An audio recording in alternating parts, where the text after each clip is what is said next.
ነው በኢየሱስም ቃል እናሰማለን። እግዚአብሔር ፍቃድ በመካከላችን ይፈጸም።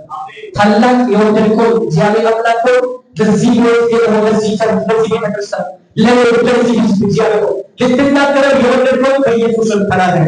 መንፈስ ያለምንም ክልከላ በኢየሱስም በመካከላችን ይንቀሳቀስ። አስተምረን በኢየሱስ ክርስቶስ በመካከላችን መንፈስ ይንቀሳቀስ። እግዚአብሔር አምላክ ሆይ ዛሬ ይህንን ቃል የሚያስተምረን መንፈስ ቅዱስ በኃይል በመካከላችን ይንቀሳቀስ። ልትናገር የወደድከው ተናገር። እግዚአብሔር አምላክ ሆይ ልጅ ኢየሱስ መንፈስ ቅዱስ ልጅ ኢየሱስ ክርስቶስን በመካከላችን አክብር። እኛን አስተምረን ለእግዚአብሔር ተነሳ ይህንን ቃል እንድናገር በልቤ ላይ ያስቀመጥከው መልእክት እግዚአብሔር አምላክ እንዲያፈስ መንፈስ ቅዱስ እንዲረዳን ኢየሱስ ጸንተክ ይህን የማይፈልግ የጠላት ልጆች ያሉ መንፈስ በመካከላችን ይንቀሳቀስ። ስለሰማን ተመስገን ጌታችን በኢየሱስ አሜን አሜን አሜን አሜን።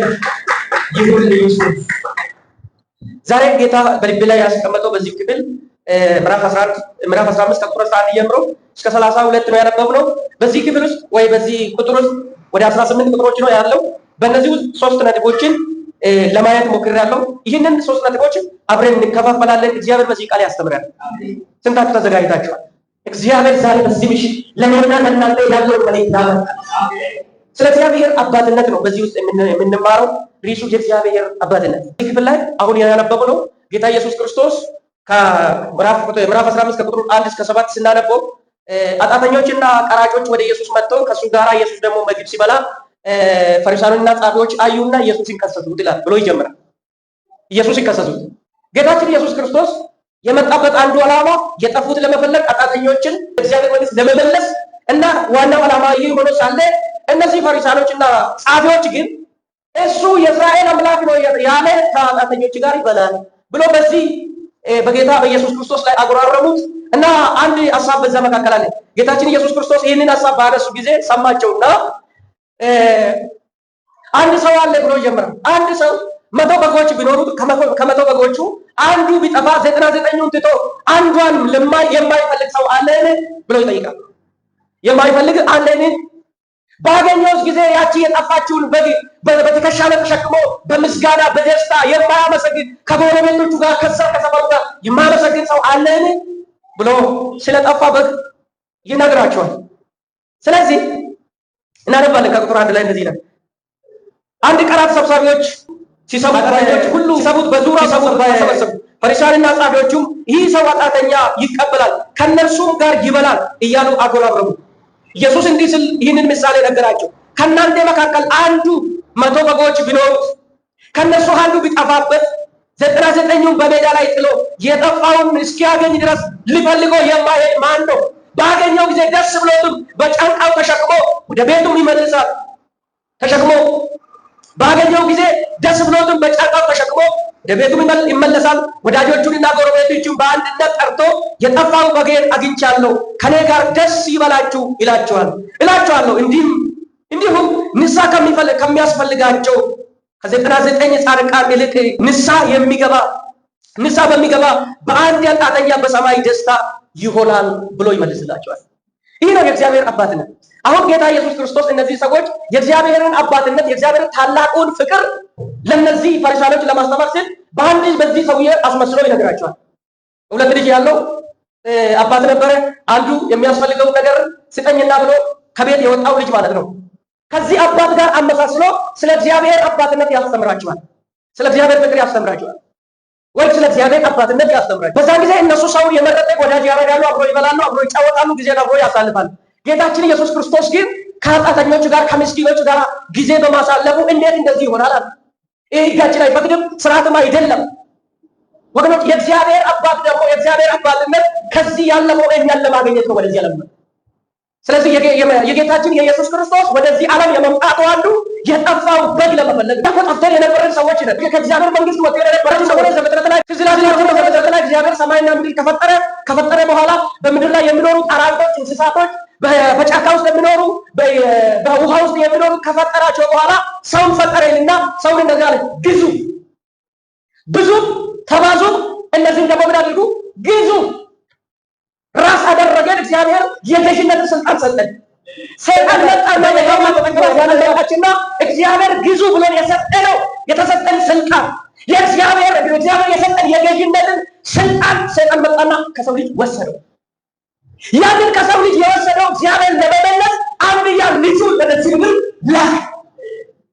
ይህ ነው እግዚአብሔር አባትነት በሚገልጽበት በፍቅሩ እግዚአብሔር በፍቅሩ ይገልጻል። እግዚአብሔር ፍቅር የተገለጠበት ጠላቶች ሆነው ሳለን እኮ ነው የወደደን። ወዳጆች አልነበርንም።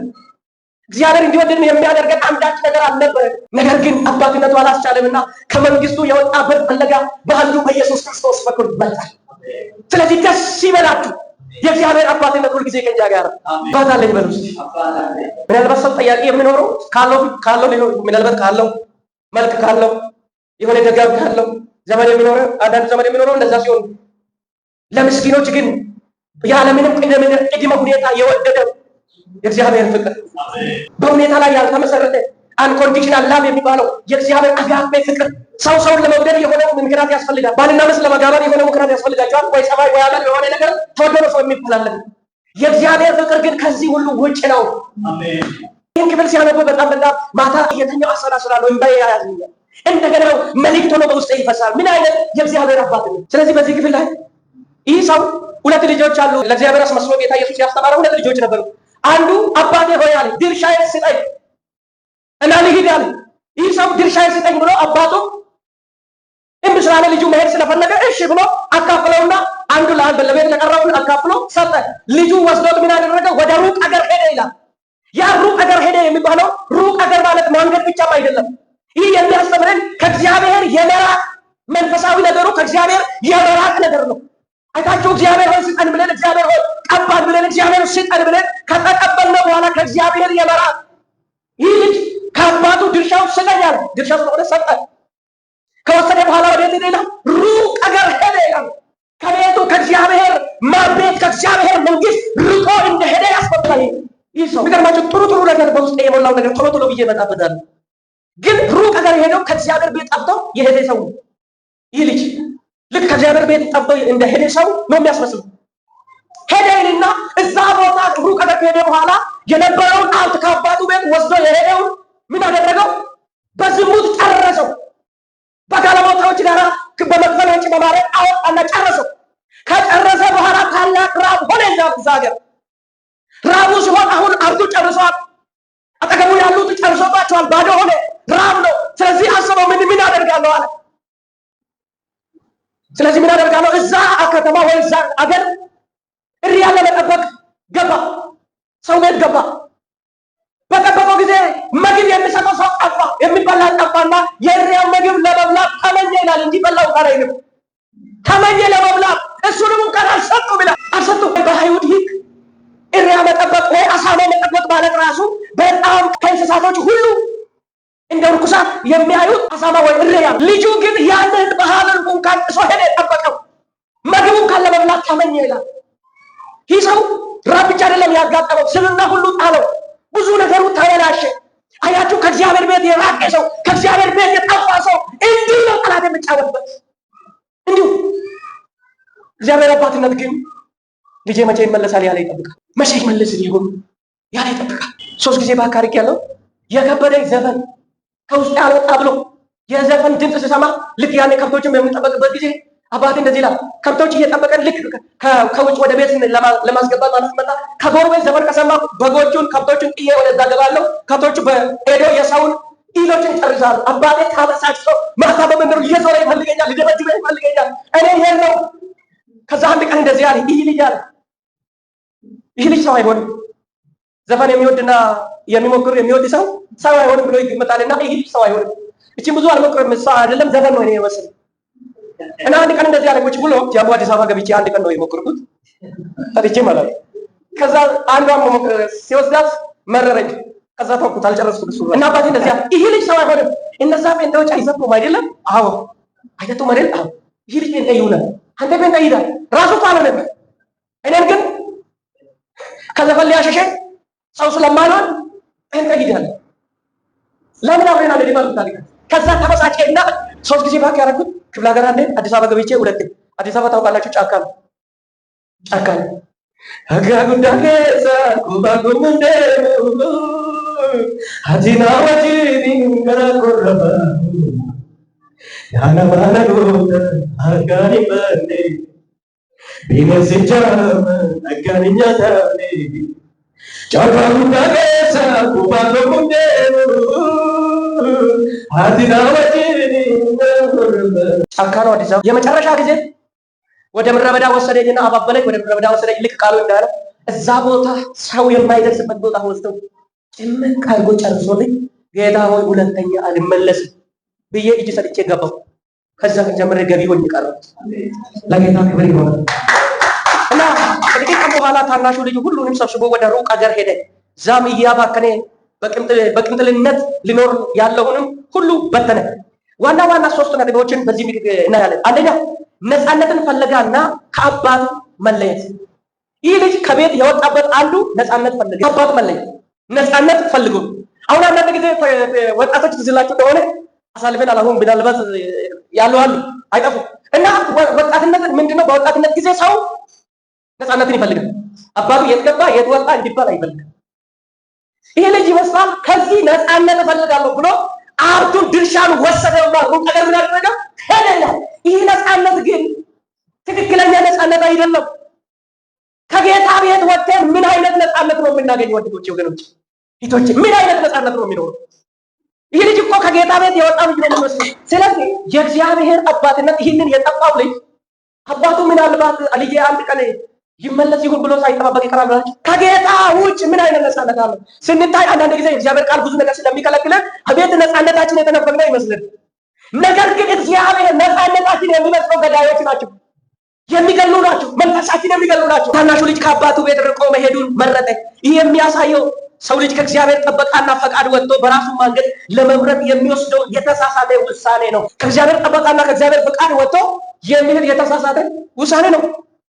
ሁለተኛ የሀብትና የጸጋ መባከን ምን ያሳያል? በዚህ ቦታ የሀብትንና የጸጋን መባከን። ይሄ ልጅ ሀብት ውሰደ ስጠኝ አለ። የሚሆነውን የሚበቃንን ሀብት ስጠኝ አለ፣ ሰጠው። ይህ ማለት ከእግዚአብሔር የተቀበልነው ሀብት ሊሆን ይችላል፣ ጸጋ ሊሆን ስጠኝ አለ፣ ሰጠው። ወስዶ ምን ያደረገው? ሄደ። ታዲያ ተጠቀመበት፣ አተረፈበት፣ ለተረፈበት። ልጁ የተቀበለውን ቅርስ ወይ በረከት በአግባቡ ከመጠቀም ይልቅ አላማ በሌለውና በቅምጥልነት በመንፈሳዊ ወይ በስጋዊ ብክነት ጨረሰው። ይህ ልጅ አባቱ ለብዙ ዘመን የደከመበትን ሀብት በአጭር ጊዜ ጨረሰ።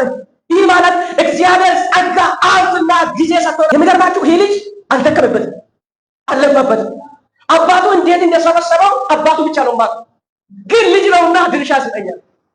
አያችሁ፣ በእግዚአብሔር መንግስት ውስጥ ያለፋንበት እኛ ያላዋጣንበት እግዚአብሔር በምሕረቱ በአባትነቱ የሰጠን ነገር አለ። ያንን በአግባቡ እንድንጠቀም ይፈልጋል። ከሱ ርቀን ደግሞ መጠቀም አንችልም። ከእግዚአብሔር ቤት ርቀን መጠቀም አንችልም።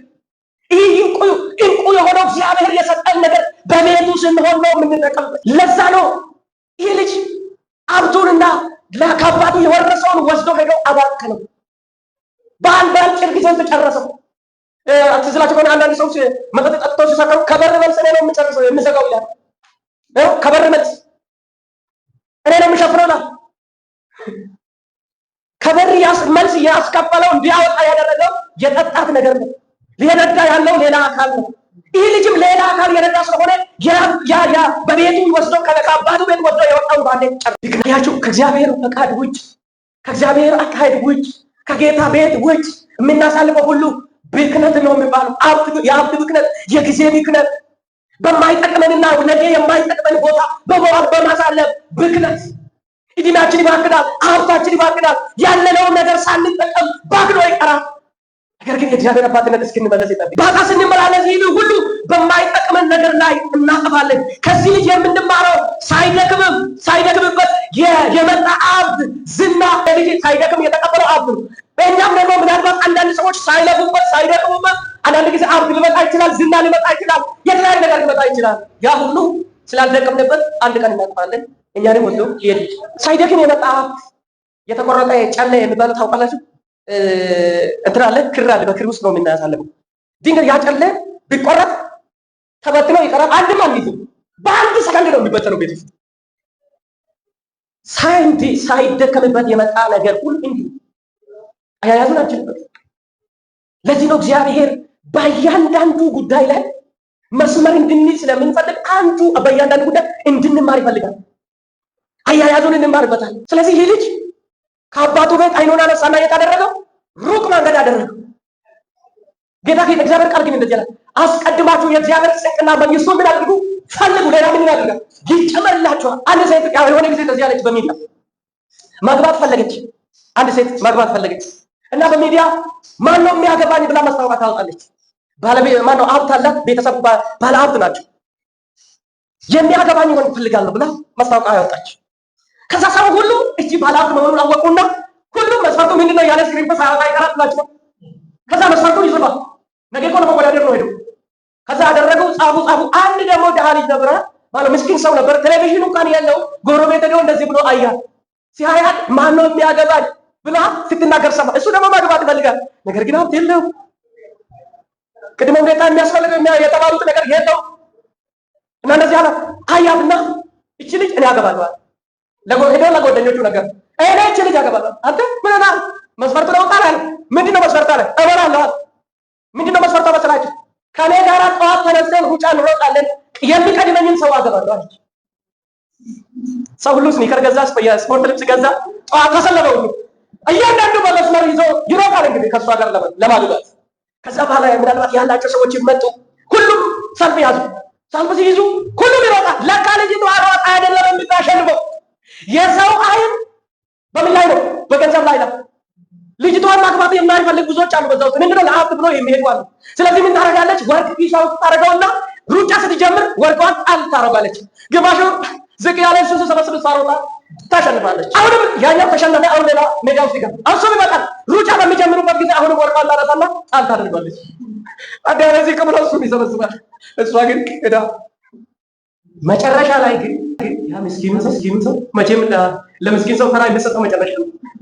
አማራጭ ሲጠፋ እንደ ዳዊት ይመስለኛል። ይሄ ልጅ ዳዊት አያችሁ ወጣና ወደ እስራኤል አደባባይ መጣና ማን ነው በእስራኤል ላይ የሚጫወተው እንደዚህ የፎከራ ድምፅ የሚያሰማው? እሱ ማለት ጎልያድ።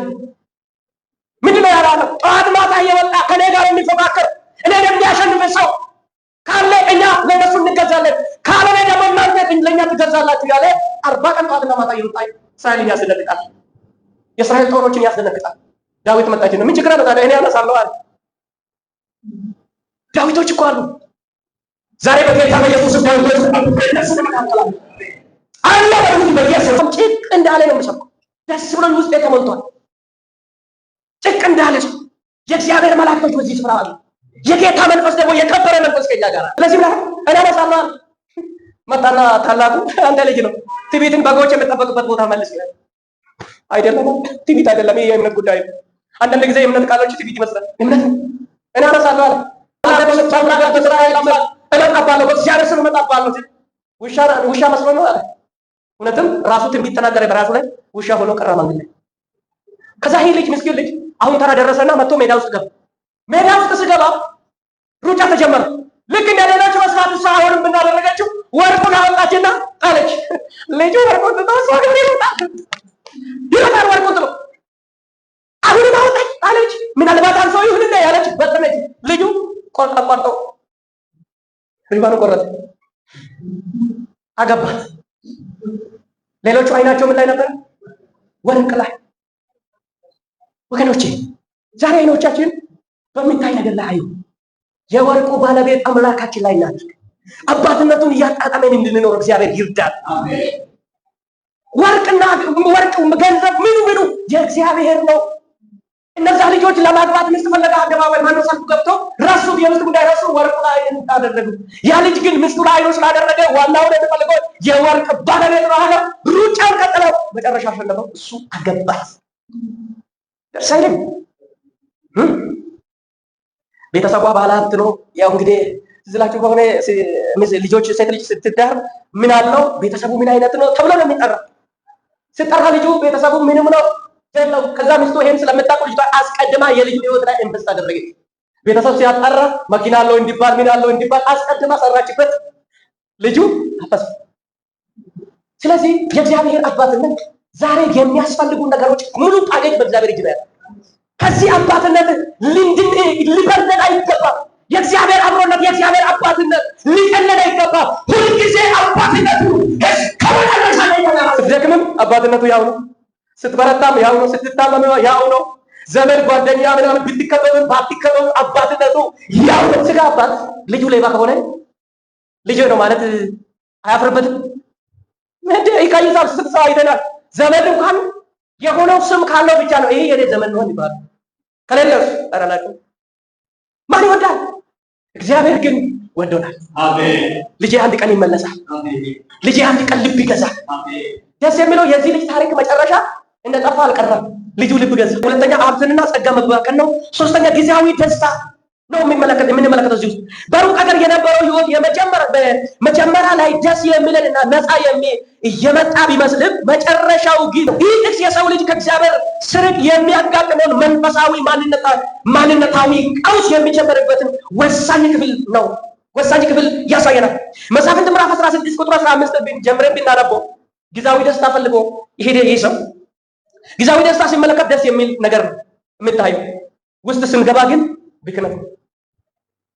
መሳፍንት 16 ቁጥር 15 ጀምረን እስከ 21 ብናነበው እንደዚህ ይላል። እርሱም አንተ ይወድሻለሁ እንዴት ትለኛለህ? ልብህ ከኔ ጋር አይደለም ስትለኝ ይህ ሶስተኛ ጊዜ ነው። ታላቅ ኃይልም በምን እንደሆነ አልነገርከኝም አለችው። ዕለት ዕለትም በቃሏ ነዘነዘችው፣ አስቸገረችው። ነፍሱም እስኪሞት ድረስ ማለት እርሱ ከእናቴ ማፀን ጀምሬ ለእግዚአብሔር የተለየው ነኝና በራሴ ላይ ምላጭ አልደረሰም። የራሴንም ጸጉር ብላጭ ከኔ ይሄዳል፣ እደክማለሁ፣ እንደሌላ ሰው እሆናለሁ ብሎ የልቡንም ሁሉ ገለጠለት። ደሊላም የልቡን ሁሉ እንደገለጠለች ባየች ጊዜ የልቡን ሁሉ ገልጦልኛልና ይህን ጊዜ ደግሞ ኑ ብላ ላከችን። የፍልስጤማውያን መኳንንቶችን ጠራችው። የፍልስጤማውያን መኳንንቶቹም ብሩን በእጃቸው ይዘው ወደ እርሷ መጡ። እርሷም በጉልበቷ ላይ አስተኛችው። አንድ ሰውም ጠራች። እርሷም 7ቱን የራሱን ጉንጉን ላጩ